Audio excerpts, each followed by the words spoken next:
Kailan ka ba magtitinong bata ka, ha? Lagi mo nalang pinasasakit ang ulo namin ng papa mo. Hindi naman kami nagkulang sa pagpapalaki sa'yo pero ito lang ang igaganti mo sa amin? Hindi ka na nahiya. Kababae mong tao, napakabasagulera mo. Siya naman ang nauna.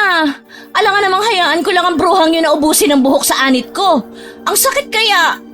Han, tama na. Huminahon ka. Daanin natin to sa maayos na usapan. Bakit hindi ka kasi nagsasabi sa amin? Hindi sana nangyari to kung sinasabi mo lang sa amin ang mga problema mo sa eskwelahan. Oo nga naman, anak. Sana naman nagsusumbong ka sa amin ng mama mo para naman mapuntahan namin ang school mo at maayos agad ang problema. Whatever pa, aakyat na ako sa kwarto ko. Nahihilo na nga ako dahil sa pananabunot ni Claire sa akin tapos pagdating dito bubungangaan pa ako ni Mama. Ako pa yung masama ipinagtanggol ko lang naman ang sarili ko. Sana pala nagpasabunot na lang ako kasi parang mas kampi pa kayo kay Claire eh. Hindi kami kampi kay Claire. Kaya nga kami nagagalit dahil ayaw naming mangyari ulit to, Rhea. Hindi mo kasi alam kung paano kontrolin ang sarili mo. Kung dinaan mo lang sa maayos na usapan, hindi na sana nauwi sa gulo. Anong gusto nyo, maging kalmado ako? Ma, seryoso ka ba? Paano ko yun gagawin kung halos kalbuhin na ako nung Claire na yon? Aba, parang gusto mo pang magpasabunot ako ulit. Hayaan ko na lang, ganun ba?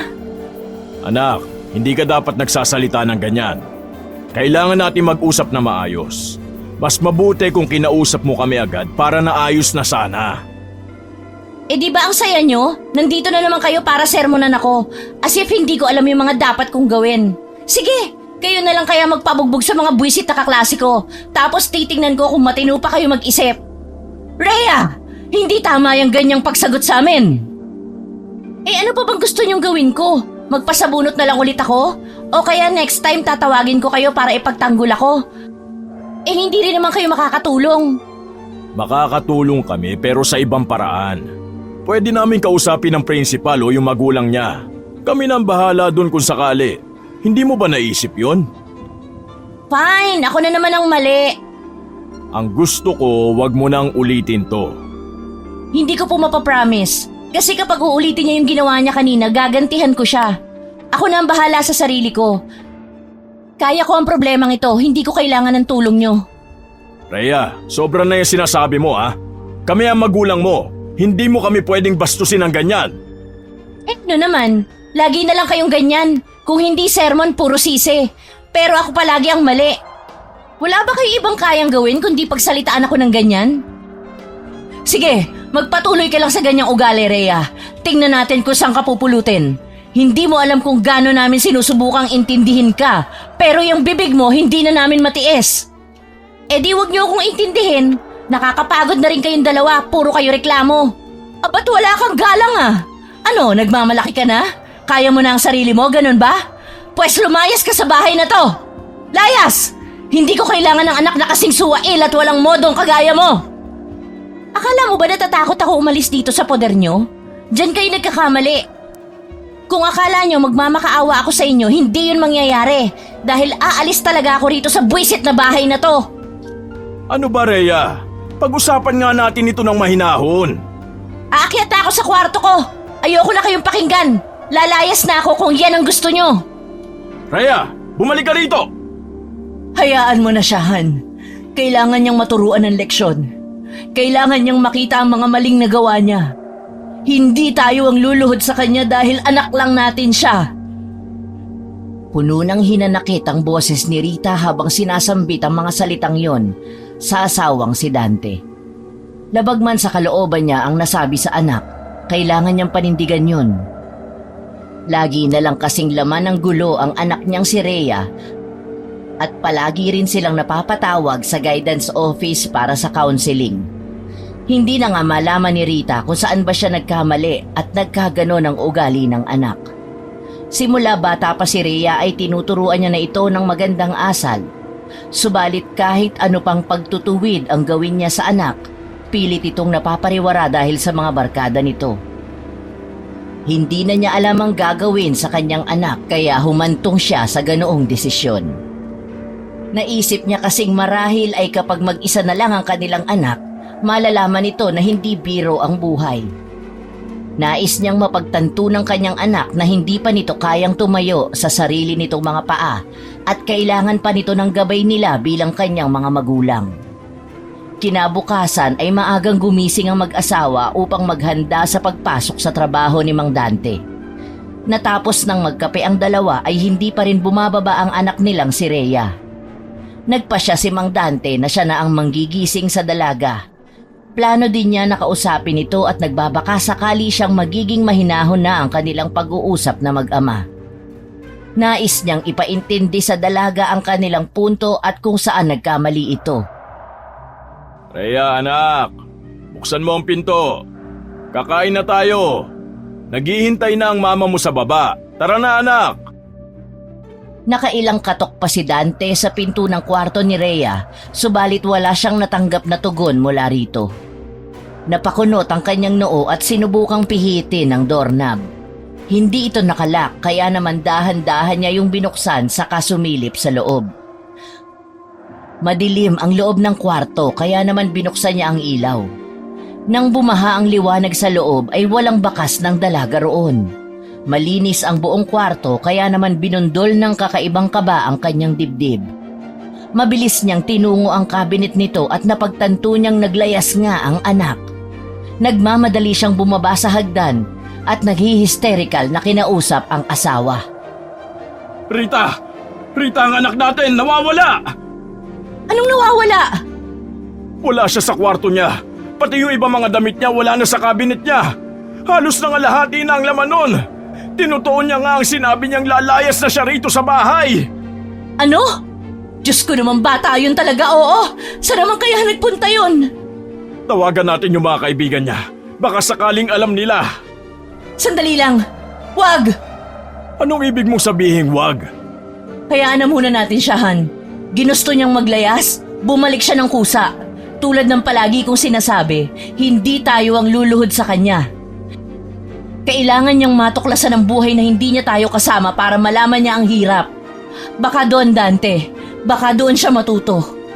Pwede nating disiplinahin sa ibang paraan ang anak natin.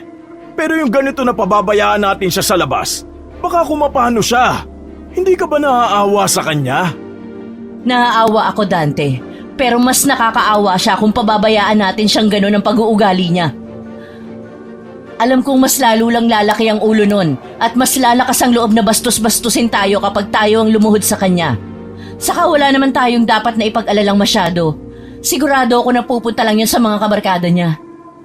O sige, kung yan ang desisyon mo, susuportahan ko. Pero sana nga tama ka, na matuto na siya sa mga maling desisyon niya. Wala nang nagawa si Dante kundi ang sumang-ayon sa asawa sa pagkakataong yun. Ayaw niya ang nangyayaring yun dahil nag-iisa lamang nilang anak si Rhea. Tahimik na lamang siyang umupo sa hapagkainan at pinilit ang sarili na kumain kahit panawala na siya ng gana. Hindi niya lubos maisip na kasabay ng paglaki ni Rhea ay ang paglayo rin ng loob nito sa kanila. Kinabukasan, maagang nagising si Rita upang mamalengke.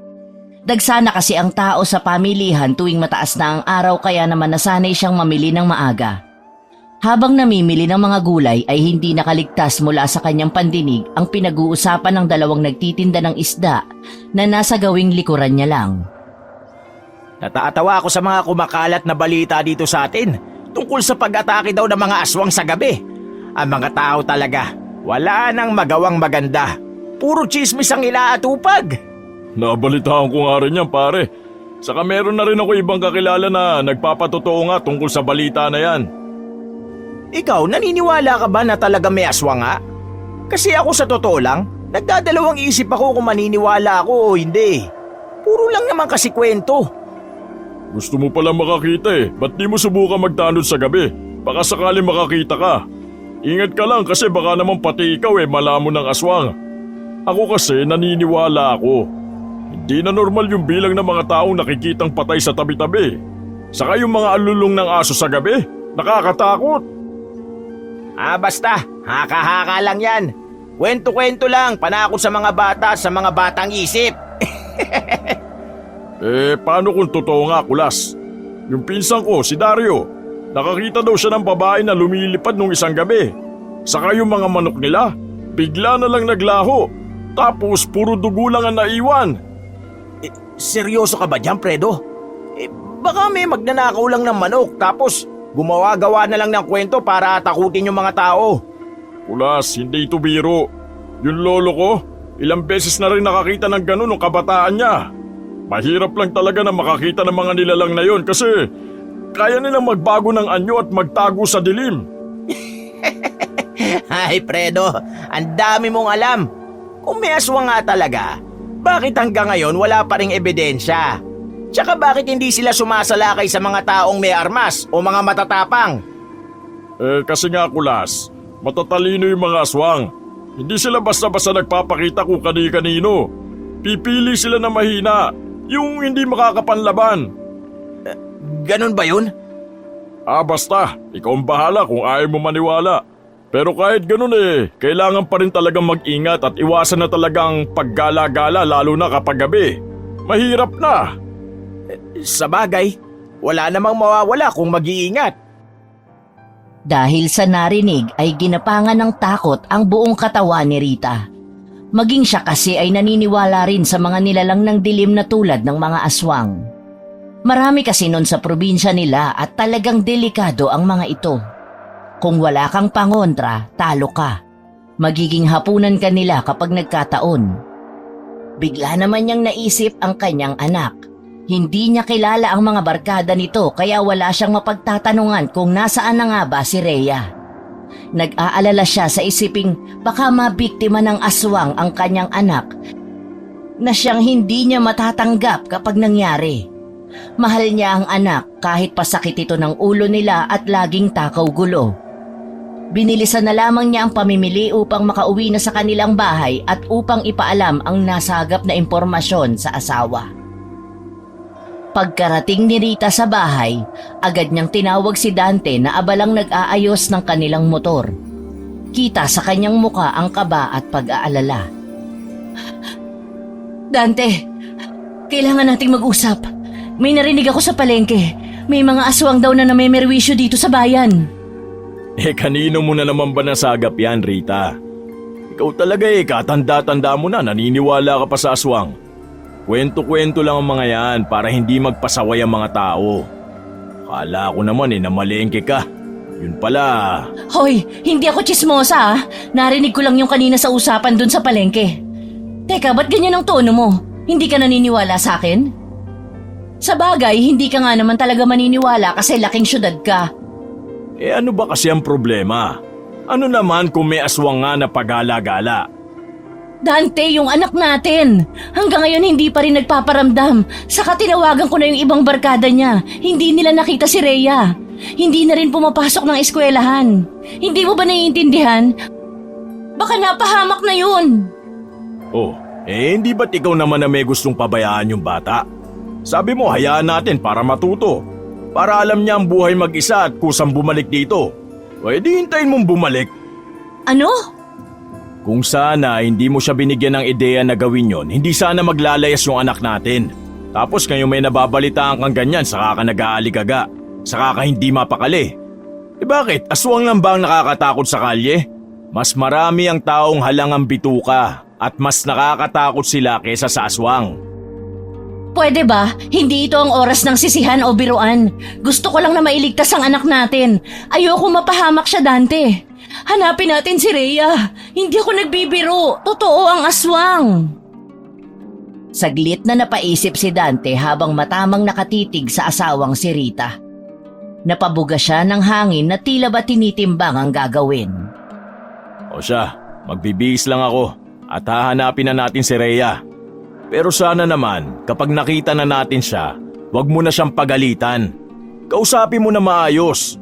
Walang problemang hindi naluluta sa mahinahong usapan. Oo na. Sige na, bilisan mo na't hindi pa natin alam kung saan natin hahanapin ang batang yun. Iiling-iling, tinungo ni Dante ang kwarto nilang mag-asawa para magbihis. Matapos magpalit ng damit, kinuha niya ang susi ng kanilang pick-up at bumalik kay Rita na halata ang kaba sa mukha. Tahimik silang sumakay sa sasakyan. Kapwa may mabigat na pakiramdam habang nagsisimula silang maghanap. Habang binabaybay nila ang mga kalye ng bayan, huminto sila sa mga tindahan, parke at kahit sa mga iskinita. Tinatanong ang mga tao kung may nakakita kay Rhea. Inilalabas nila ang picture ng anak mula sa cellphone at ipinakikita ito sa mga dumadaan. Subalit wala ni isa man ang may alam o nakakita kay Rhea. Lumalalim ang gabi at nalibot na nila halos ang buong bayan. Pero ni anino ng kanilang anak ay hindi nila nasilayan. Unti-unting nadadagdagan ng takot sa puso ni Rita habang tila nawawala na ng pag-asa si Dante. Dante, nasa na kaya si Rhea? Paano kung... Huwag mong isipin yan, Rita. Hindi tayo titigil. Hindi pa tapos ang gabi. Hahanapin natin siya kahit nasaan pa siya. Pagod at nanlulumo, dahan-dahang bumalik sina Dante at Rita sa kanilang sasakyan. Walang imik si Dante habang hinihigpitan ng hawak sa manibela. Si Rita naman ay tila nawawalan na ng pag-asa, tahimik na nakatingin sa labas ng bintana. Pero bigla siyang napaisip at tumingin sa asawa. Dante, baka naman nasa mga barkada niya si Rhea. Pwedeng itinatago lang siya ng mga yon para hindi natin siya mahanap. Di ba yung iba hindi natin kilala? Baka may tinutuluyan siya sa kanila. Pwede nga. Baka dun siya tumuloy. Lalo na kung galit pa siya sa atin. Oo, kailangan nating puntahan at tanungin ng mga kaibigan niya. Baka isa sa kanila ang tumutulong sa anak mo. Saan naman natin hahagilapin ang bahay ng mga kaklase o barkada niya? Mabuti pa umuwi na muna tayo at magpahinga. Bukas na natin ituloy ang paghahanap. Masyado nang malalim ang gabi.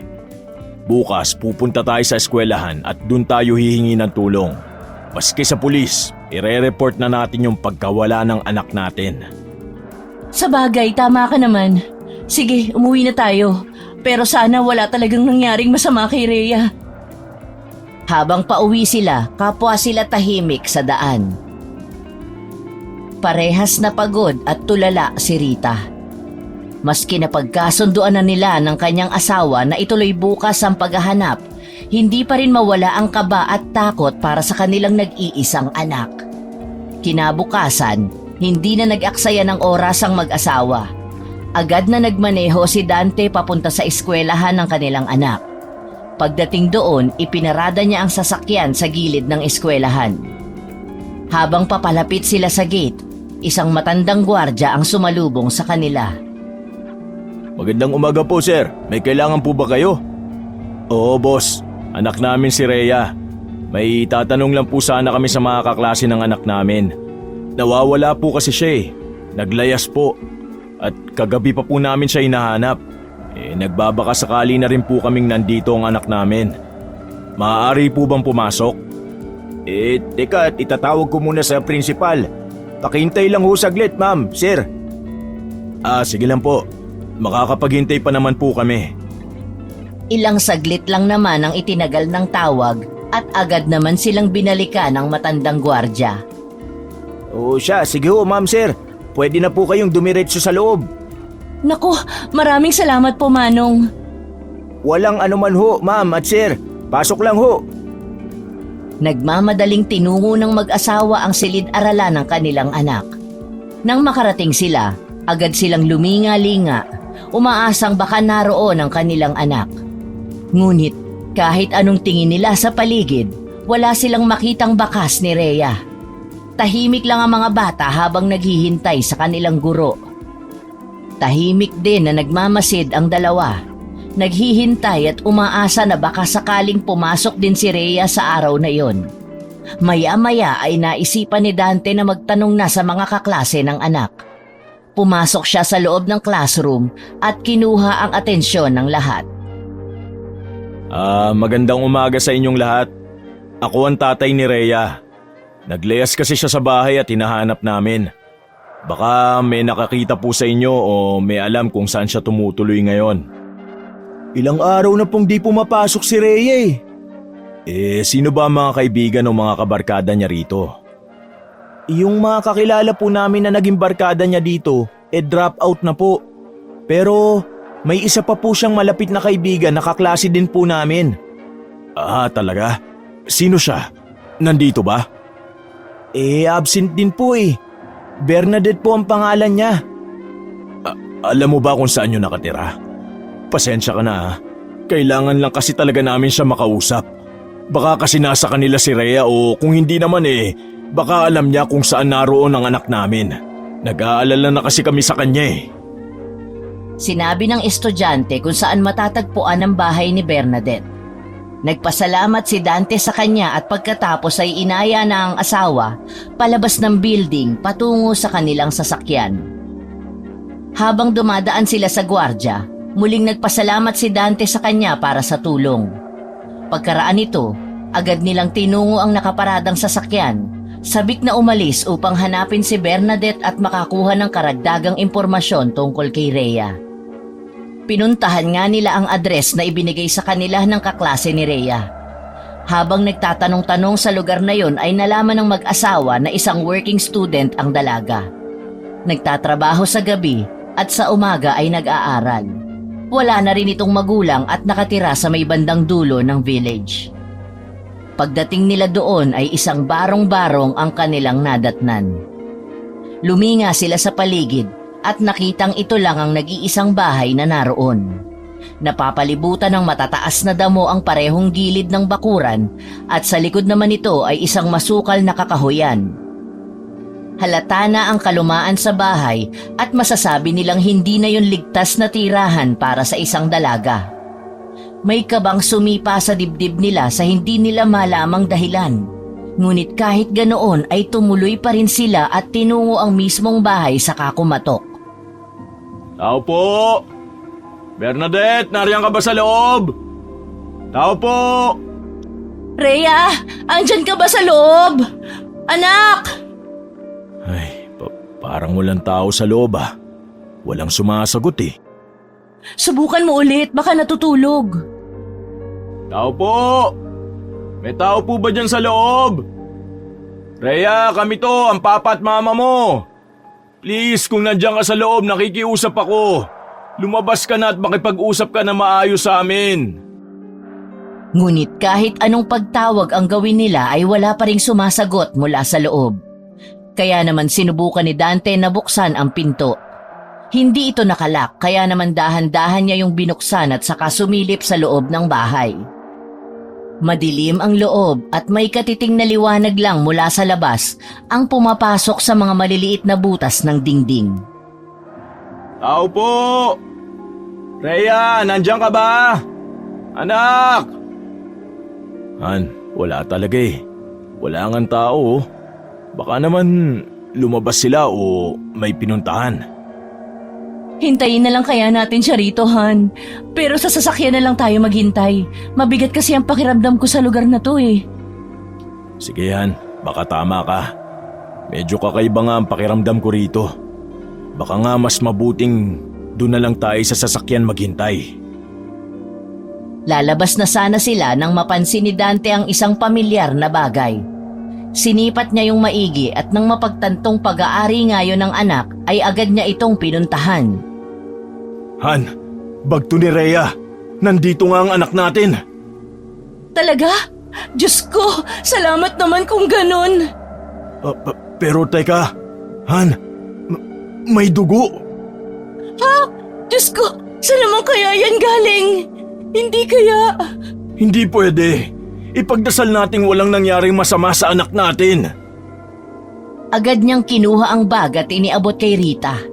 Kitang-kita nila ang bakas ng dugo sa strap at ilang bahagi ng bag. Hindi na kayanan ni Rita ang pag-aalala. Bigla siyang napaluhod at napaiyak. Nanginginig na rin siya sa takot. Natatakot siya sa mga masasamang posibilidad na maaaring mangyari sa anak. Diyos ko, Han, anong gagawin natin? Baka may nangyaring masama kay Rhea. Kalma lang. Hindi tayo dapat mawala ng pag-asa. Baka naman hindi niya dugo to. Mabuti pa, mauna ka na doon sa kotse. Maghahanap ako dito sa paligid. Ngunit bigo pa rin silang makakita ng kahit na anumang bakas mula kay Rhea. Naghintay ang dalawa sa loob ng sasakyan hanggang sa sumapit na ang gabi. Ngunit walang Rhea o Bernadette na dumating. Gabi na pero wala pa rin sila, Han. Natatakot na ako para sa anak natin. Baka kung ano nang nangyari sa kanya. Aalis na tayo. Didiretso tayo sa istasyon ng pulis. Kailangan nating i-report na missing ang anak natin para naman may makatulong tayo sa paghahanap. Pwede naman na tayo mag-file ng report dahil mahigit 24 oras na simula nang maglaya si Rhea. Sige, Han, gawin natin yan. Nag-file nga sila ng report sa pulisya na nawawala ang anak nilang si Rhea. Hindi na lang sinabi ni Dante sa mga pulis kung ano ang totoong nangyari at kung bakit naglaya si Rhea. Ang sinabi niya na lang ay nagkasamaan sila ng loob at kinabukasan ay wala na ang anak nila sa kwarto nito. Ipinakita rin nila ang bag na may bahid ng dugo para maalarma ang mga pulis at talagang matulungan sila ng mga ito sa paghahanap sa nawawalang anak. Kinabukasan ay muling lumabas ang mag-asawa upang hanapin ang anak, ngunit habang binabaybay nila ang kalsada patungo sa bayan ay nakita nila ang kumpulan ng mga tao. Ang aga-aga. Ano kayang pinagkukumpulan nila? Dahil bukas ang bintana ng sasakyan, ay dinig na dinig ni Rita ang usapan ng mga taong nadaraanan niya. Sumipa ang matinding kaba sa kanyang dibdib nang sabihin ng mga itong kaawa-awa ang namatay na babae. Han, itigil mo muna ang sasakyan. Ha? Bakit? May titingnan lang ako. Itinabi ni Dante ang sasakyan sa bandang unahan lang ng nagkukumpulang mga tao. Agad namang bumaba si Rita at nakisiksik sa mga naroon upang makita ang sinasabi nilang bangkay ng dalaga. Nang magawa niya nga makapunta sa unahan, ay gano'n na lamang ang panlalaki ng kanyang mga mata. Kalunos-lunos nga ang sinapit ng biktima. Hindi na nga makilala ang babae dahil sunog ang kanyang mukha na para bang binuhusan ng asido. Maging ang kanyang mga kamay at binti ay sunog rin. Ang mga damit naman nito ay gutay-gutay na.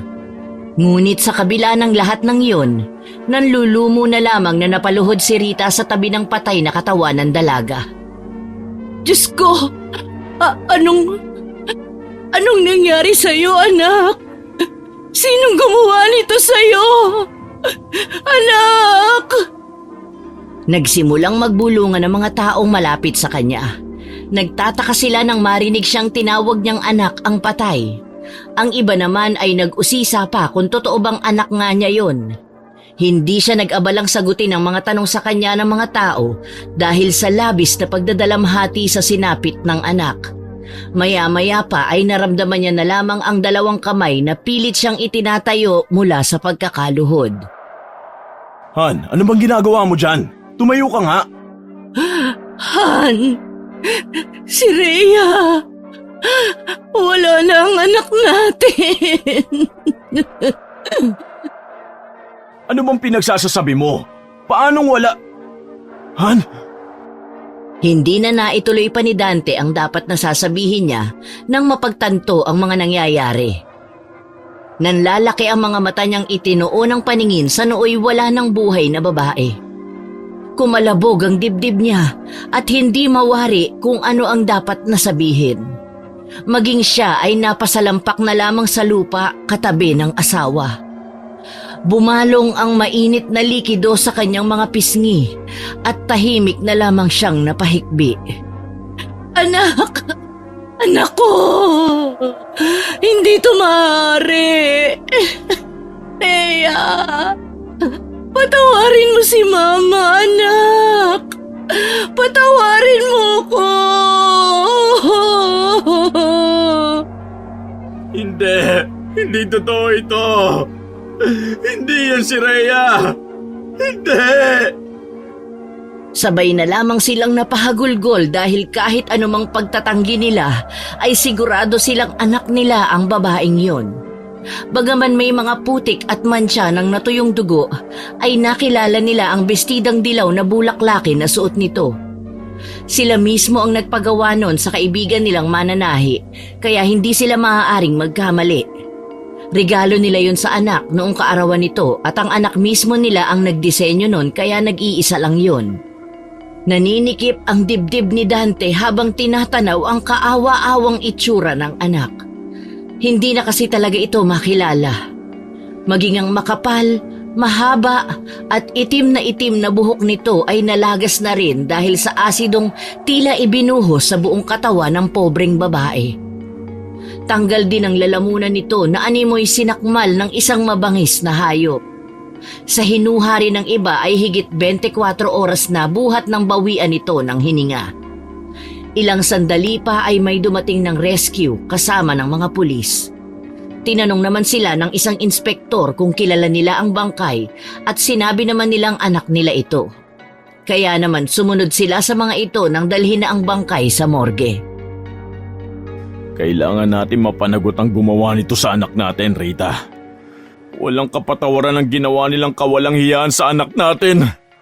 Ipinapangako kong hahanapin kong hustisya para kay Rhea. Hindi ko matanggap na mawawala si Rhea sa atin ang ganun-ganun lang. Hindi ko kaya, Dante. Hindi ko kayang makita ang anak natin na nasa ganitong sitwasyon. Wala na tayo magagawa.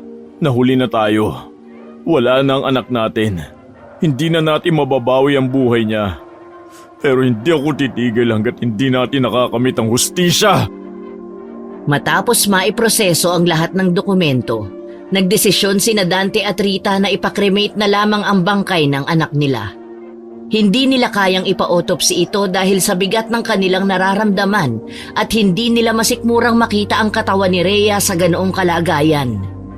Agad nilang inasikaso ang lamay at ipinaalam sa kanilang mga kamag-anak ang masaklap na balita.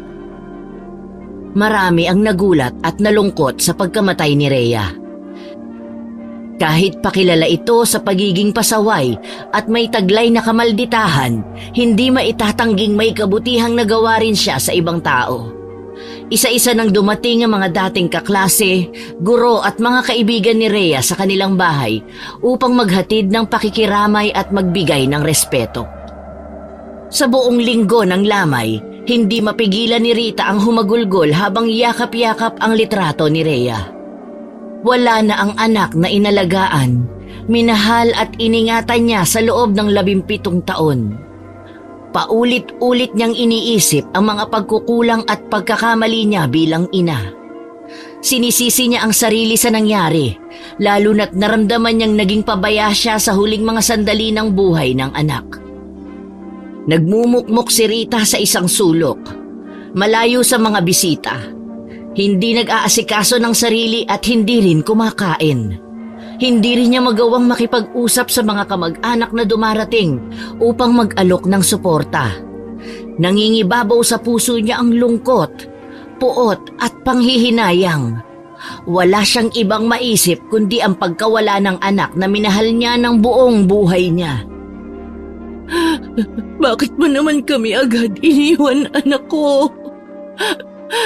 Patawarin mo si Mama. Kasalanan ko ang nangyari sa'yo. Ako ang dapat na pumoprotekta sa'yo pero ano ginawa ko? Anak ko! Rhea! Han, huwag mo namang sisihin ang sarili mo. Ginawa natin ang lahat ng kaya natin. Hindi mo kasalanan to. Alam mong kasalanan ko to, Dante. Bakit ganyan ang sinasabi mo? Bakit di mo ako sumbatan o sisihin? Ako ang nanay niya pero hinayaan kong mangyari ito. Kung nakinig na lang sana ako sa kanya, sana hindi nangyari to. Sana buhay pa siya ngayon at kasama natin. Hindi natin alam na ganito ang mangyayari, Rita. Hindi natin gusto to. Mahal natin si Rhea. Pero kailangan nating tanggapin na wala na ang anak natin. Hindi ko matatanggap. Ang sakit-sakit. Mabuti pa taliga na ron. Ilang araw ka nang hindi makakain ng sapat. Sasamahan kita. Ayoko. Wala akong gana. Han naman. Baka mamaya niyan ikaw na ang sumunod na paglamayan dahil sa ginagawa mo. Kumain ka na. Pakiusap naman. Siguro nga mas mabuting mamatay na lang din ako, Dante. Kasalanan ko ang lahat ng ito. Ako ang may kasalanan sa pagkawala ng anak natin. Ako! Kasalanan ko ang lahat, Dante! Shh, tama na yan, Han. Magamaga na ang mga mata mo. Oh. Hindi ka pa ba nauubusan ng luha? Hindi gugustuhin ni Rhea kapag nalaman niyang ganito ang ginagawa mo sa sarili mo. Isipin mo na lang yung hirap na nararamdaman niya ngayon kung sakali man na nakikita niya tayo. Alam kong hindi nagalit sa iyo ang anak mo. Isipin mo na patawad niya na tayo. Imposible. Imposibleng mapatawad niya tayo. Tandang-tanda ko ang tanging ipinukol niya sa akin bago siya naglayas. Labis na galit at lungkot ang nakita ko sa mga mata niya dahil sa pagpapalayas ko sa kanya. Alam mo, dahil doon, habang buhay kong makikita sa isip ko ang imaheng yun. Hindi ako patatahimikin nun, Dante. Alam ko na hanggang ngayon galit sa akin ang anak ko. Hindi niya ako kailan mapapatawad dahil ako ang dahilan kung bakit siya namatay. Hindi na alam ni Dante kung paano aaluin ang asawa. Masyadong dinamdam ni Rita ang pagkawala ng kanilang anak na minsan ay nakikita na lang nitong nakatulala habang nakatunghay sa abo ni Rhea. Pagkatapos ng libing ay nagkulong na lamang si Rita sa kwarto. Hindi na siya makausap ng maayos ng asawang si Dante at dahil sa hindi nga siya kumakain ay bumagsak ng husto ang kanyang katawan. Lumalim din ang kanyang mga mata at umimpis ang mukha. Naaawa na si Dante sa sitwasyon ni Rita dahil nahuhuli niya rin ito minsan na nakikipag-usap sa malaking litrato ng anak na nakasandal sa isang upuan. Minsan pa nga ay tumatawa ito ng mag-isa na tila ba nasisiraan na ng bait. Hindi na nga niya alam kung paano pahahatiin ang oras sa pagtatrabaho at sa pag-aalaga sa kanyang asawa. Sa mga sumunod na araw, lalong lumala ang kalagayan ni Rita. Halos hindi na ito bumabangon sa kama at kapag ginagawa niya man para lamang makipag-usap sa litrato ni Rhea. Han, please naman, kumain ka na oh. Kailangan mo to. Ayokong pati ikaw mawala sa akin. Dito lang ako, Dante. Kasama ko ang anak natin. Hindi ako aalis dito. Ano bang kailangan kong gawin para bumalik ka sa dati? Hindi ko kaya makita ka ng ganito. Paano na tayo, Han? Paano ko? Paano ko ba ibabalik yung dating ikaw, Rita? Paano ko ibabalik ang pamilya natin? Isang araw, habang nagmamaneho si Dante papunta sa palengke para bumili ng sangkap sa lulutuing ulam, ay may nadaanan siyang kumpulan ng mga tao. Binuksan niya ang bintana nang makalapit na sa mga ito upang pakinggan ang kanilang mga usapan. Hindi niya na napigil pa ang sarili na makiusyoso nang marinig ang sinasabi ng mga tao. Itinabi niya ang sasakyan at agad na bumaba upang tingnan ang pinagkukumpulan ng mga tao. Doon ay tumambad sa kanya ang katawan ng isang lalaking sa pakiwari niya ay nasa edad 18. Duguan ito at dilat ang mga mata. Tanggal ang lalamunan at wakwak ang tiyan na siyang pinapapak ng mga langaw. Ngunit isang bagay ang umagaw sa kanyang atensyon. Pamilyar sa kanya ang suot na bracelet ng lalaki. Nilapitan niya yon at sinuri. Tama nga siya ng hinala. Yon ang bracelet na iniregalo niya sa anak nung huling kaarawan nito. Laking pagtataka ng lalaki kung paano napunta sa bangkay ang bracelet ng kanyang anak. Hindi niya magawang maisip kung ano ang koneksyon yon sa kanyang anak. Maya-maya pa ay may kumalabit sa kanya, dahilan upang mapalingon siya. Sir, kilala niyo po ba ang lalaking yan? Ikaw pala. Ikaw yung kaklase ni Rhea, di ba? Ako nga po. Ikinalulungkot ko yung nangyari sa kanya, tito. Salamat, iho. Mabalik ko ako sa tanong ko. Kilala niyo po ba ang lalaki? Kanina pa po kasi kayo titig ng titig eh. Hindi ko kilala yan. Sa katunayan, napadaan lang ako. Si Brent po yan. Kilalang basag ulo sa school namin. Palagi naghahanap ng away at gulo. Ganun ba? Saka po pala, naging syota po yan ng anak nyo dati. Ano? Boyfriend ni Rhea ang lalaking yan? Wala namang sinasabi sa amin si Rhea na may boyfriend nga siya. Baka po ayaw niya lang sabihin kasi alam niyang pagagalitan niyo siya. Pero sa tingin ko po kasi, ginipit lang siya ni Brent para lang pumayag siya makipagrelasyon sa kanya. Hindi ko maintindihan. Narinig ko po kasi sila minsan na nag-aaway sa likod ng common comfort room sa ibaba ng building ng strand namin. Hindi ko po masyadong narinig kasi nasa loob po ako ng banyo nun eh. Ang narinig ko lang po ng klaro ay kung hindi papayag si Rhea sa gusto ni Brent, may gagawin daw siya sa inyo.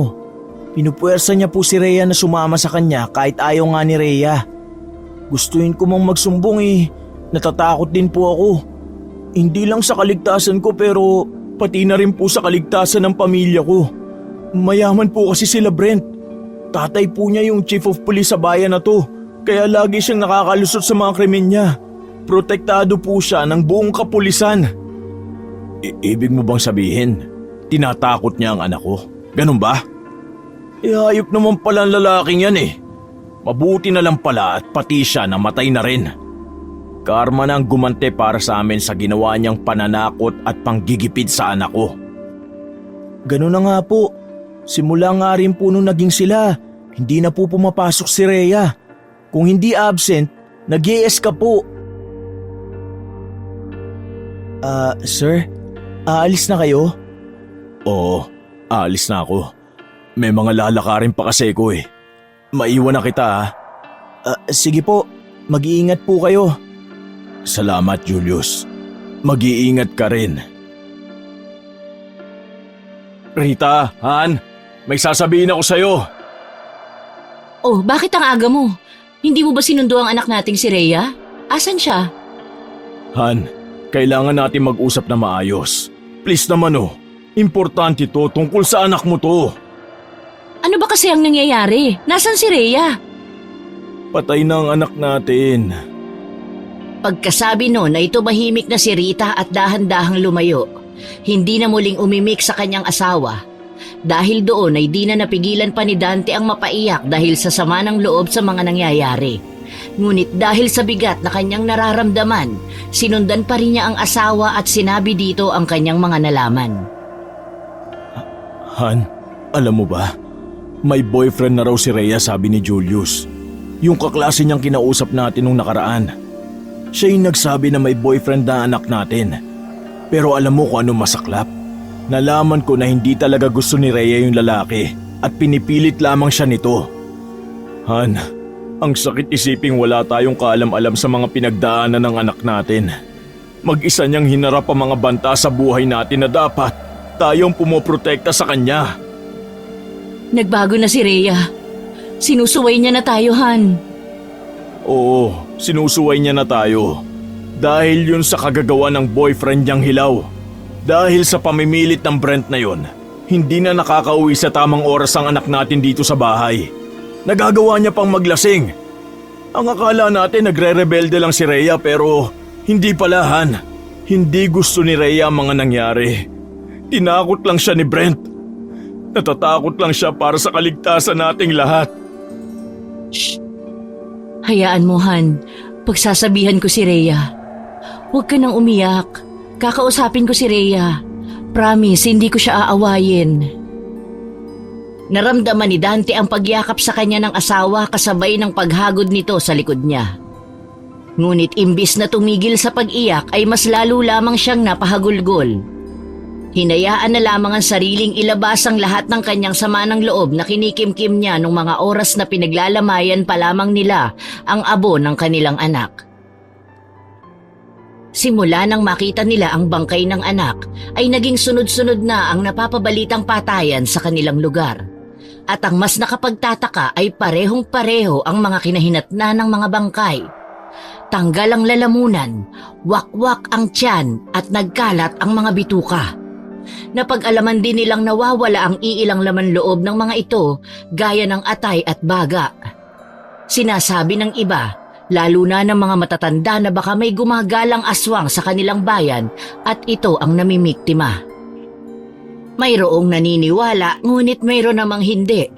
Rason kasi nila, nasa modernong panahon na tayo at wala pang aswang ang nahuhuling buhay sa kanilang bayan.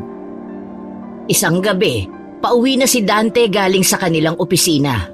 9:00 na yon kaya naman wala nang masyadong tao sa daan at halos lahat ng mga tao nasa kani-kanilang tahanan na. Nakabukas ang bintana ng kanyang sasakyan. Kaya naman damang-dama niya ang simoy ng panggabing hangin. Malamig at masarap sa pakiramdam. Ngunit nang mapadaan siya sa lugar na walang kabahayan ay bumigat ang kanyang pakiramdam. Hindi niya mawari kung bakit gano'n na lang ang naramdaman niya. Lalo na nang may marinig siyang mga kalusko sa mga puno na nasa daan. Mula sa gilid ng kanyang mga mata ay tila ba may nakikita siyang anino na sumasabay sa pagtakbo ng kanyang sasakyan. Nagpapalipat-lipat ito sa mga puno na animoy unggoy. May takot man sa dibdib ay pilit niya yung inalis sa kanyang isip, saka mas lalo pang binilisan ang pagmamaneho. Mabuti na lamang at ligtas siyang nakarating sa kanilang bahay. Hindi pa man siya nakakapasok ay amoy na niya ang aroma ng rekado mula sa loob ng bahay. Kumunot ang kanyang noo at dali-daling pumasok at tinungo ang kusina. Doon ay tumambad sa kanya ang likod ng asawa. Nakaharap ito sa kalan at may hinahalong kung ano. Tinawag niya ito dahilan para mapalingon ang babae sa kanya. "Oh Han, buti nandito ka na. Sakto, malapit nang maluto ang ulam. Upo ka muna doon at pagkatapos nito maghahain na ako. Nagluto ako ng paborito ni Rhea, pininyahang adobo." Ngunit imbis na tumalima ay nilapitan niya lang ang asawa sa kaniyakap habang nakatalikod dito sa kanya. Han, okay ka na ba? Namiss kita. "Ano ka ba, Han? Para namang ilang taon tayong di nagkita. Saka, teka, umiiyak ka ba?" Hindi Han, wala to. Huwag mo na lang pansinin. Okay lang ako. Masaya lang ako dahil okay ka na rin. Akala ko, tuluyan ka na rin mawawala sa akin. Ano ka ba, Han? Pwede ba naman yun? Nangako tayo sa isa't isa, hindi ba? Na magsasama tayo sa hirap at ginhawa. Ang mabuti pa, ikaw na lang ang maghanda ng mesa. Luto na rin naman to, maghahain na ako. Si Dante na nga ang naghanda ng lamesa habang si Rita naman ay nagsandok na ng kanin at ulam upang ihain sa hapagkainan. Ngunit sakto namang uupo na sila nang biglang may kumatok sa pinto. Nagkatinginan ang mag-asawa. Hindi kasi yun normal na pagkatok lang. Tila ba nagmamadali at aligaga ang kung sino mang nasa labas ng kanilang tahanan. Saka naman naalala ni Dante ang mga nangyayaring patayan sa kanilang lugar. Kumuha siya ng kutsilyo bago naglakad patungo sa pintuan. Diyan ka lang Han. Ako nang bahala rito. Nag-aalangan si Dante habang nakatayo sa harap ng pinto. Hindi tiyak kung bubuksan ba niya ito o hindi. Patuloy pa rin ang malalakas na katok mula sa kabila na nagpapalakas ng kanyang kaba. Nang biglang may narinig silang nagsalita mula sa labas, napatingin siya ng mabuti sa pinto. Ang malalakas na katok at ang pamilyar na boses ang nagbigay sa kanya ng lakas ng loob upang buksan ang pinto. Tumambad sa kanya ang isang pamilyar na mukha, si Rhea. Napamulagat si Dante habang pinagmamasdan ng kabuuan ng anak. Gulong-gulo ang buhok nito na animoy nakipagsabunutan. Hilam ng luha ang mga mata at marumi ang suot na t-shirt at shorts. Wala rin itong suot na sapin sa paa. Bago pa man siya makahuma ay agad nang bumukas ng malaki ang pinto at agad na niyakap ni Rhea ang ama. "Papa!" Rhea? Buhay ka pa? Totoo ba to? "Papasukin mo muna ako, pa. Delikado kung may makakita sa akin dito." Halika, dali! Pagkapasok sa loob ng bahay ay agad na isinara ni Dante ang pinto. Diyos ko po, totoo ba to? Buhay ka nga anak!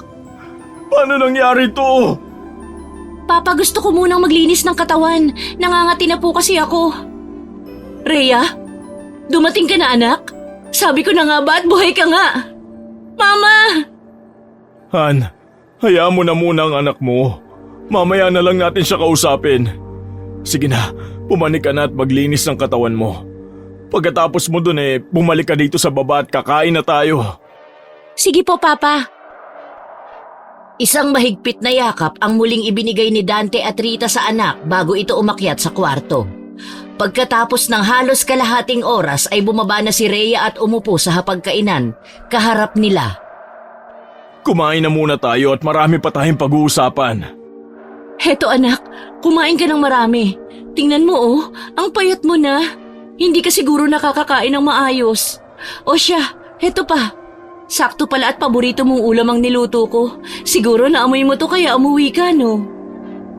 Napangiti na lang si Rhea bilang tugon at saka sumubo ng malaki.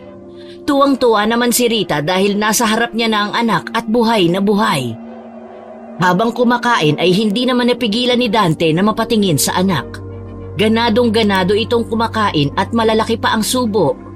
Ngunit hindi pa man nauubos ng dalaga ang kanyang pagkain ay bigla itong napatigil sa kapatakbong tinungo ang lababo. Doon ay nagsuka siya ng nagsuka. Nag-aalala namang sumunod sa kanya ang mag-asawa. Anak, ano nangyayari? Masama ba ang pakiramdam mo? May nakain ka bang hindi ka aya-aya? Pangit ba ang luto ko, anak? Okay lang po ako.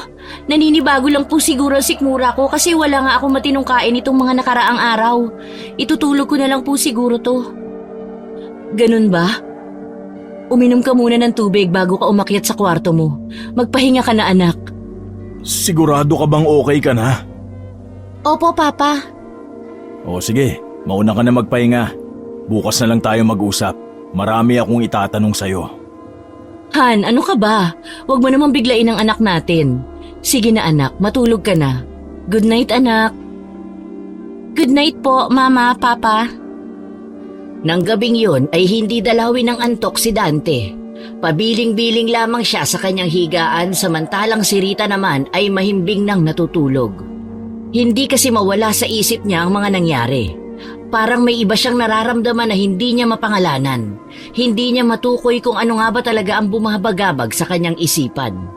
Hanggang sa makarinig siya ng sunod-sunod na alulong ng mga aso.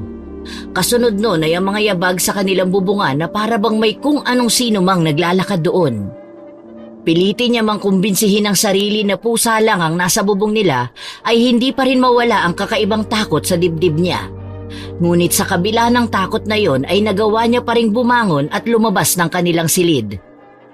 Dumiretso siya sa silid ng kanyang anak at idinikit ang kanyang tenga sa pinto nun. Tahimik ang loob at marahil ay tulog na nga ang kanilang anak. Pinihit niya ang seradura at dahan-dahang binuksan ang pinto. Sumilip siya sa loob at sa tulong ng nakasinding lampshade ay nakita niya ang anak na nakahiga sa kama nito at mahimbing na natutulog. Aalis na sana siya, ngunit napansin niyang nakabukas ang bintana ng kwarto. Kaya naman, magagaan ang hakbang niyang tinungo yon upang isara. Pagkatapos ay saka niya lang tuluyang nilisan ang silid ng anak at tumungo naman sa kusina upang uminom ng maligamgam na tubig. Ganon kasi ang ginagawa niya sa tuwing hindi siya dalawin ng antok. Epektibo naman yon dahil nang mahiga siya ay ilang minuto lang at naigupo na siya sa isang mahimbing na tulog. Kinabukasan ay naratna ni Dante ang anak na nasa kusina at nagluluto ng agahan. May nakahain na ring pritong itlog at ensaladang talbos ng kamote na may kamatis at sibuyas sa lamesa. Agad naman siyang binati ng dalaga nang makita siya nito. Good morning, Pa. Upo na po at ipagtitimpla kita ng kape. Aba, at bakit parang sumipag naman yata ang anak ko?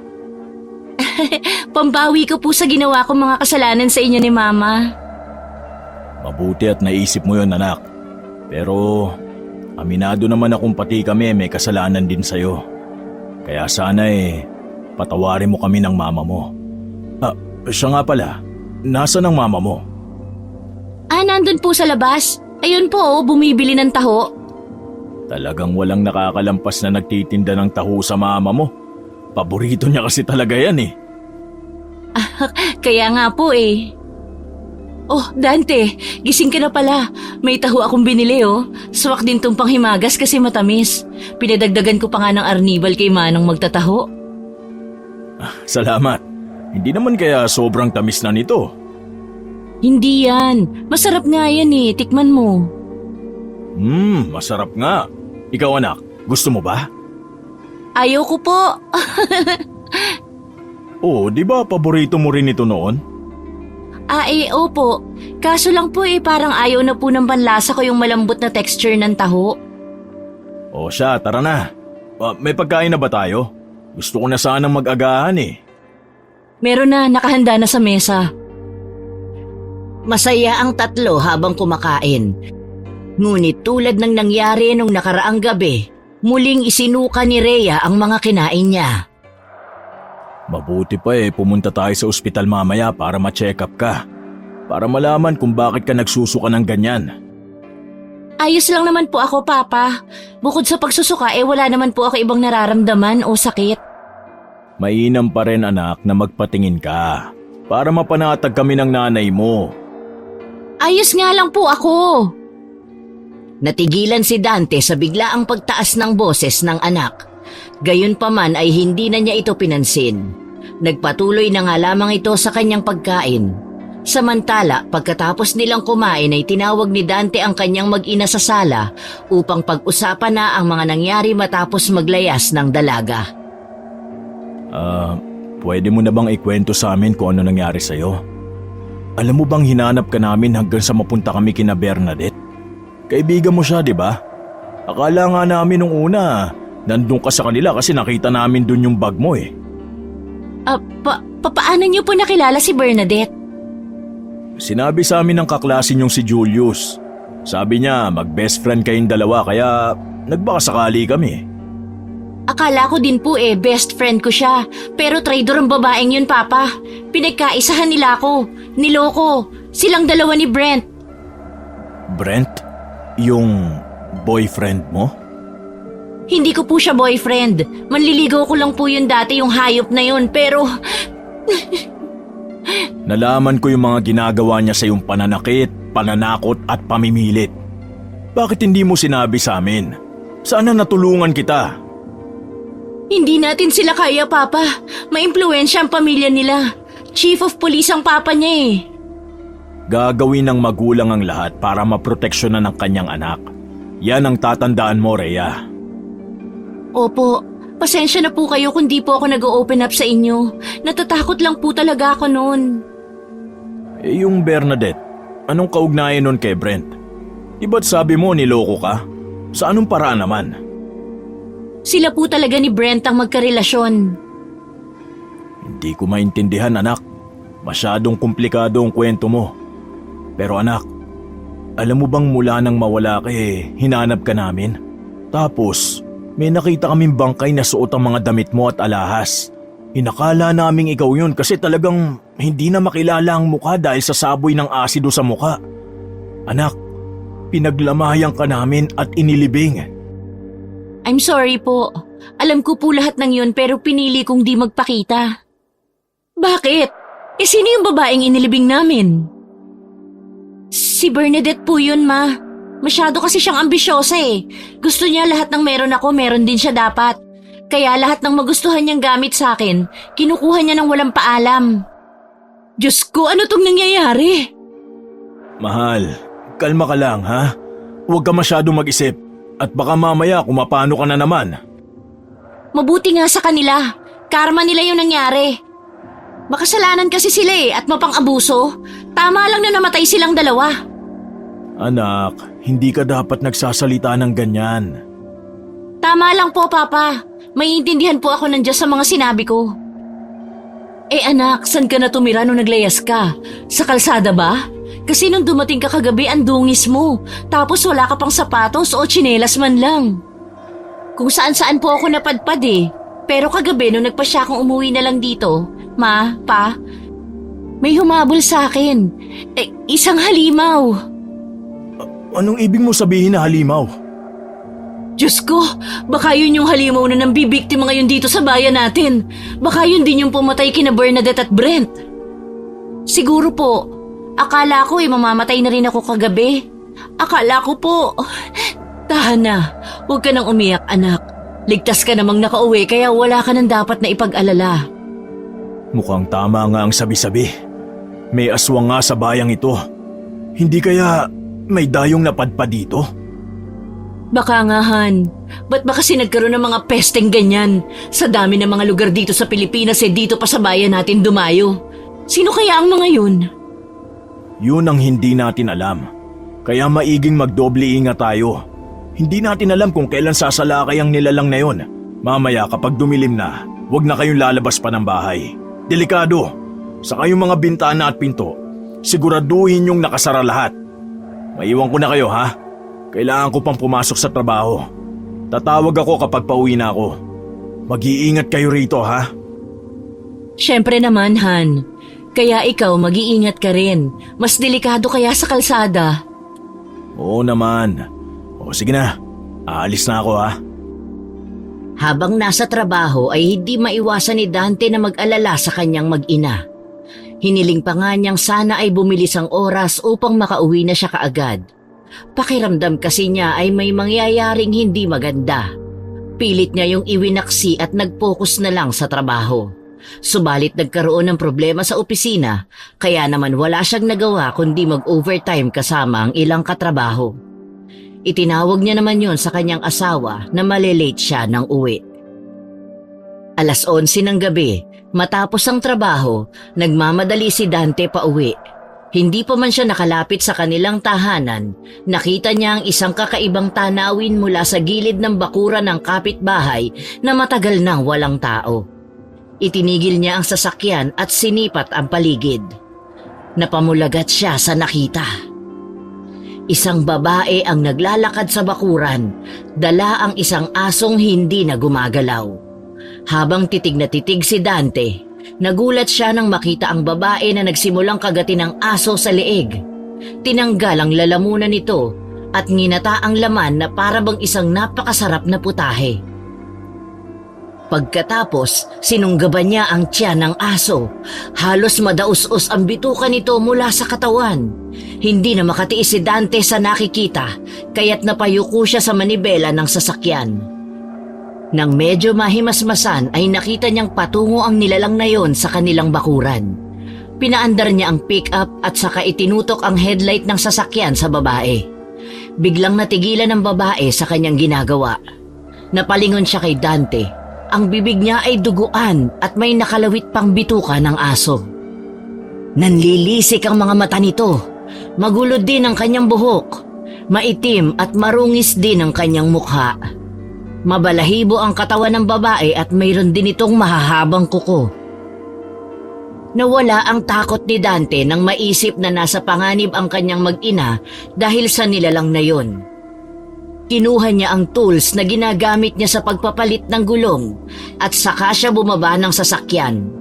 Naglakad siya palapit sa babae na noon ay nakatayo sa gitna ng kanilang bakuran. Sino ka? Anong ginagawa mo sa bakuran ko? Ha? Umalis ka dito! At huwag ka nang babalik kundi papatayin kitang hayop ka! Natigilan si Dante nang malapitan ang babae. Ang galit na nararamdaman niya ay biglang napalitan ng pagkabigla. Ang babaeng nasa harap niya na may kakilakilabot na anyo ay kilala niya. Pamilyar sa kanya ang anyo nito at hindi maipagkakaila. Si Rhea. Tila tumigil ang mundo ni Dante sa pag-ikot. Saglit na natulala siya at nawala sa sarili niyang katinoan. Nanginginig ang kanyang mga kamay at nanlalambot ang kanyang mga tuhod. Nabitawan niya ang hawak na tools. Anak? Ano to? Bakit mo kinakain yung aso? Bakit ganyan ang itsura mo? Wag kang lalapit. Please po, Papa. Wag kang lalapit. Anak, bitiwan mo yung aso. Wag ka sabing lumapit. Hindi anak, huwag ka matakot. Akin na yung aso, ililibing natin para walang makakita. Hindi ka ba natatakot sa akin? Bakit naman ako matatakot sa'yo? Anak kita. Saka na lang tayo mag-usap kapag maayos ka na, ha? Asan ang mama mo? Sorry, Papa. Sorry po. Anong sorry? Bakit ka nagsusorry? Masama po akong tao. Aaminin ko na po. Ako ang pumatay kina Brent at Bernadette. Shh! Huwag ka maingay. Baka may makarinig sa'yo. Ayusin mo na yung sarili mo. Pumasok na tayo sa bahay. Ayokong makita ka ng mama mo na ganyan. Itapon mo na lamang sa likod yung aso at ililibing na lang natin bukas. Halika na. Hindi po. Kayo na lang po ang pumasok. Huwag po kayo lumapit sa akin at baka pati kayo masaktan ko rin. Ayoko po mangyari yun kaya please po, pumasok na po kayo sa loob. Hindi anak. Naniniwala akong hindi mo magagawang saktan ako. Kami ng mama mo. Kaya please, halika na. Baka may makakita pa sa'yo rito eh. Biglang naiyak si Rhea at unti-unting tila nawala ng lakas at napasalampak ang kanyang katawan sa lupa. Nilapitan siya ni Mang Dante at niyakap ito ng mahigpit. Hinagod niya ang likod ng anak at ipinaramdam dito ang kanyang labis na pagmamahal. Nandito lang ako anak. Hindi kita iiwan. Hindi kita pababayaan. Akong bahala sa'yo.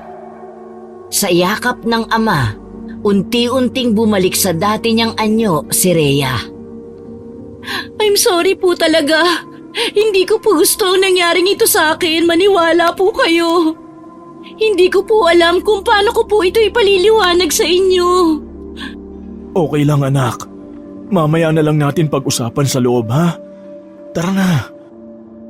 Tinulungan ni Mang Dante si Rhea na tumayo at sabay silang pumasok sa kanilang bahay. Magpahinga ka muna dyan. At ikukuha kita ng tuwalya para maalis yung mga dumi at dugo sa katawan mo ha. Mabilis na umalis si Mang Dante at kumuha ng tuwalya sa banyo. Nang makabalik ay inabot ito sa anak. Nakita ni Mang Dante ang pag-aalangan sa mga mata ni Rhea, ngunit tinanggap ni Rhea ang tuwalya at nagsimula ng magpunas. Hindi ko po talaga gustong maging ganito. Maging halimaw, Papa. Sabihin mo sa akin kung anong nangyari. Kasi po, sina Brent at Bernadette, kinulong nila ako ng ilang araw.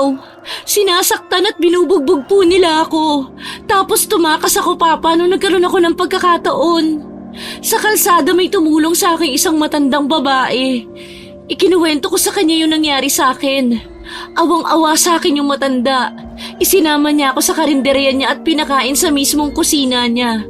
Sabi niya sa akin gumanti raw ako at parusahan yung mga taong nanakit sa akin. Pero sabi ko sa kanya, imposible yun kasi wala akong laban kay Brent. Hindi ko makakamit ang hustisya. Papa, hindi ko alam na may nilagay siya sa pagkain ko. Niyanggaw niya ako. Hindi ko alam na aswang siya. Hinawaan niya ako, Papa. Shh. Tana. Hindi po ba kayo natatakot sa akin?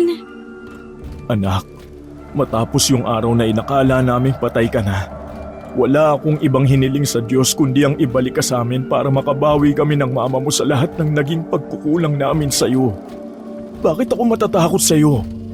Mahal kita anak, at tatanggapin kita kahit ano ka man ngayon. Tutulungan ka namin. Susubukan nating alisin ang sumpang yan. Papa! Shh, Tana. Sobrang hirap ng mga pinagdaanan mo. Mabigat ang naging pasanin mo. At patawad kung wala kami ng mama mo sa tabi mo ng mga panahong kailangan mo kami. Anong ginagawa niyo dyan? Saka anong pinag-uusapan ninyo? Bakit di niyo ako sinasali? Mama! Diyos ko, Rhea! Bakit may dugo ka sa damit? Han, relax ka muna please. Pakinggan mo muna kami ng anak mo. Ano ba to, Dante? Anak, nasugatan ka ba? Sabihin mo sa akin. Ma, hindi. Hindi ko to dugo. Hindi rin po ako nasaktan. Kung hindi sa'yo, kanino yan? At bakit ka may dugo? Kailangan na rin sigurong malaman ng mama mo anak. Malaman? Ang alin? Pwede niyo bang ipaliwanag sa akin kung bakit ganyan ang itsura mo? Mama, hindi ko alam kung paano ko to sasabihin. Pero kailangan yung malaman ng totoo. Anong kailangan kong malaman? Aswang ako, Mama. Ano? Anong sinasabi mo? Anong aswang? Totoo ang sinasabi niya, Han. Nakita ko siya sa labas kanina. Kumakain ng patay na aso. Ang totoo niyan, naroon pa yun sa labas at hindi ko pa naililibing. Paano nangyari to? Anong sinasabi niyo? Habang wala siya sa poder natin, sinalisihan siya ng isang aswang. Niyanggaw niya ang anak natin. Diyos ko! Bakit ba nangyayari ito? Teka, gano'n nakatagal kang nayanggaw, Rhea? Naalala ko sabi ng lola ko noon na kapag yanggaw at bagong sibol pa lang ang aswang, pwede pang patayin ang nasa loob nito. Baka pwede pa nating mahabol at magamot yan. Talaga po, Mama? Magagamot pa po ako? Oo, kailangan lang natin ng isang magaling na albularyo, anak. Alam nila kung ano ang gamot dyan sa sumpang yan. May kilala ka? Oo, sa probinsya namin. Kinabukasan, maagang umalis ang pamilya pauwi ng Bicol. Doon ay hinanap nila si Tatang Medel. Siya ang isa sa mga kilala niyang magagaling na albularyo sa lugar nila. Isa pa ay sigurado siyang mapagkakatiwalaan nito. Pagkalipas ng halos kalahating araw na biyahe ay narating din nila sa wakas ang Kabikulan. Agad nilang nahanap ang isang bahay na gawa sa pawid at kawayan. Sa lugar na yon ay tahimik di tulad sa lungsod. Maririnig sa paligid ang mga huni ng ibon at mga kulisap. Wala ring masyadong tao ng araw na yon. Agad na kumatok si Aling Rita sa pinto ng kubo. Isang matandang lalaki ang lumabas mula sa bahay. Magandang hapon po, Tatang Medel. Rita, ikaw ba yan? Ako nga po. Mabuti at nakikilala niyo pa ako. Aba, syempre. Teka, anong sadya ninyo rito? Ang anak ko po kasi Isang aswang? Nanlaki ang mga mata ng mag-asawa nang marinig ang sinabi ni Tatang Medel. Nakita nilang may kinuha ang matanda mula sa loob ng damit nito. Isang kwintas na may palawit na tila isang boteng maliit. May laman yung kulay dilaw na likido na parang langis. Nakita nilang kumukulo ito. Bagong sibol ano? Nahawa siya? Dahil hindi naman kayo pupunta rito kung hindi nyo kailangan ng lunas. Nabigla ang mag-asawa dahil alam na agad ng matanda ang pakay nila roon. Kaya naman agad-agad ay pinapasok sila ng matanda sa bahay nito. Doon ay pinahiga ni Tatang Medel ang dalaga sa isang kawayang katre na binanigan ng buri.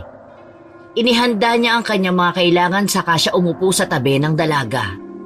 Umusal siya ng mga orasyon at dasal. May inihaplos pa siyang langis sa dalaga saka nagsindi ng insenso. Inilipat niya ang kanyang kamay sa ulo ng dalaga at gano'n na lamang ang takot ng mag-asawa nang magkikisay ang dalaga habang tumitirik ang mga mata. Nang matapos si Tatang Medel sa kanyang mga orasyon, ay doon na sumuka ng sumuka si Rhea. Maitim at mabahong likido ang lumalabas sa kanyang bibig. Diyos ko po! Ano yan? Ganyan talaga kapag nakakain na siya ng sariwang laman at nakainom ng sariwang dugo. Pero huwag kayong mag-alala. Kailangan niya lang talagang mailabas ang lahat ng yan, pati na ang sisiw. Yun ang dahilan ng pagkaswang ng isang tao. May binhing nakapasok sa loob niya at doon sisibol ang sisiw hanggang sa maging isang ganap na itong ibon. Kapag naging ibon na ang sisiw na yun, hindi na yun maaaring lunasan pa. Pero sa kaso ng anak ninyo, mahina pa lang ang negatibong enerhiyang nararamdaman ko. Kaya sigurado akong nagsisimula pa lang na tumubo ang mga balahibo nito. Kaya kailangan niya itong mailabas ora mismo. Lupaypay na si Rhea ngunit patuloy pa rin siyang sumusuka ng itim na likido. Nang hindi niya na makayanan pa ang panghihina ay napahiga siya. Muling umusal ng isang maikling orasyon si Tatang Medel at sa pagkakataong yun ay parehong napatda ang mag-asawa nang mula sa bibig ng anak ay lumabas ang isang itim na sisiw. Agad yung kinuha ni Tatang Medel at ibinalot sa itim na tela at inilapag sa lupa. Gamit ang isang pilak na punyal ay sinaksak niya ito sa kamahinang umusal ng dasal. Wala na ang sumpa ng pagkaaswang sa anak nyo. Malaya na siya. Pero ang paggaling niya sa impeksyon o anumang sakit na maaari niyang nakuha sa pagkain ng mga sariwang laman, yun ang kailangan niyong bantayan. Kung may sintomas, pwede niyo na siyang dalhin sa doktor. Mas alam nila ang gagawin sa ganong klase ng mga sakit. Salamat sa Diyos! Hulog po kayo ng langit, Tatang Medel! Maraming salamat ho. Walang anuman. Ipanatag nyo ang inyong kalooban. Pwede na kayong umuwi paggising ng inyong anak. Paggising nga ng dalaga ay nakaramdam na ito ng kaunting kapanatagan at kaginhawaan sa kanyang mga nararamdaman. Maging ang kanyang paghinga ay umayos na rin at ang kanyang pang-amoy ay tila bumalik na sa normal. Yung pakiramdam na parang pagod at nanghihina, yun na lang ang hindi patuluyang natatanggal sa kanyang katawan. Nagpaalam na sila kay Tatang Medel. Ngunit bago bumalik ng lungsod ay dumaan muna sila sa bahay ng mga magulang ni Rita. Doon na rin sila nagpalipas ng gabi. Hindi na nila sinabi sa mga magulang ni Rita ang tunay na rason kung bakit sila naparoon. Ang sabi nila'y gusto lang nilang dumalaw. Masaya naman ang dalawang matanda dahil muli nilang nakita ang kanilang apo. Pagbalik nila sa lungsod ay nanumbalik ang saya sa kanilang tahanan. Si Rhea na minsan ang nakadama ng takot at hiya dahil sa kanyang kalagayan ay muling nakaramdam ng pagtanggap at pagmamahal mula sa kanyang mga magulang. Mula noon ay naunawaan na niya lahat ng mga payo at bili ni Mang Dante at Aling Rita sa kanya. Naging isa na siyang mabuting anak. Ang mga pagsubok at lihim na kanilang pinagdaanan ay nagsilbing paalala sa kanila na ang isa't isa ang magiging sandigan nila maging sa mga darating pang pagsubok. Wala nang lihim, wala nang takot. At dahil sa mga pagsubok na yon, mas naging mas malalim ang kanilang samahan at mas buo na ang tiwala nila sa isa't isa. Basta tandaan mo, anak. Nandito lang kami ng mama mo. Ano man ang mangyari. Opo, Papa. Hindi ko na po kayo bibiguin. Maraming salamat po sa lahat. Mahal na mahal ko kayo ni Mama.